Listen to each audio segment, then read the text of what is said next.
Hey everybody, so this is a video on the problems with Cacturne, but of course first have to get into Cacturne, what's good about him, and then, bad and how he's like today. So going into his introduction, he first appeared in Ruby, which is Generation 3, and been in every game since then, with his latest appearance being in Scarlet and Violet. He's a grass dark type that evolves rather slowly. He evolves slowly, and he's usually found later in the game because he's usually in your desert sections alongside Drapion and a couple of other ones. I think the last one being Iron Treads he's next to.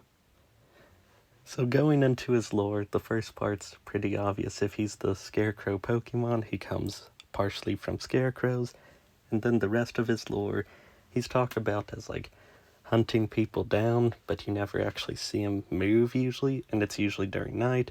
So honestly, I would say that kind of fits. A little bit mirages, like this plant that gets mistaken for people, or creeping devils. Those are plants that usually grow at night. They're cacti, they grow horizontally.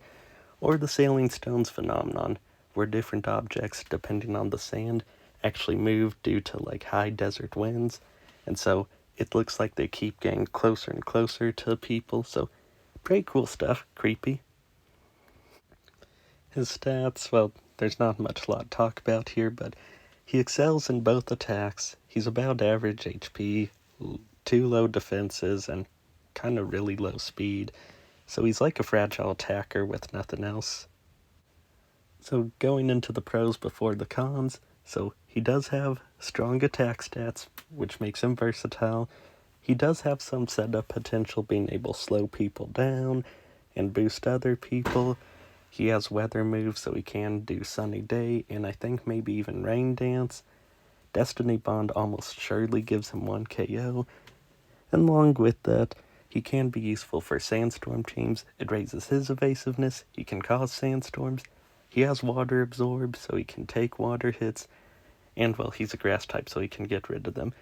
He's usually featured alongside different legendaries, most notably Zamazenta and Rayquaza. Definitely butchered those names, but... And going into typing as his first problem, 7 resistances is good, but 7 weaknesses, with one of them being 4 times, is horrible. Like, people now have a 50-50 chance of landing a really bad hit on him. Along with it, he doesn't have really any stats to make up for this. Like, at that point, if you really need a grass dark type, just go Shiftry. Like, he's still pretty good physical attack-wise, and he's faster. So there's not really anything for Cacturne to do.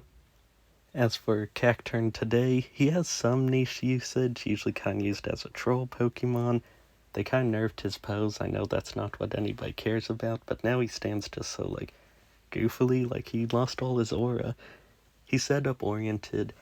The only attacks they usually give him now are like Leaf Storm and Sucker Punch, so basically just quick finish off. But he's finally gained some love. Like, this video's from Sweet Boy Matt. I've seen other people go VGCs with the setup of Glamora and Cacturne, so at least there's kind of a happy ending, I guess. But I hope he gets some more love, maybe a Mega in the future, but only time will tell. Thank you for watching.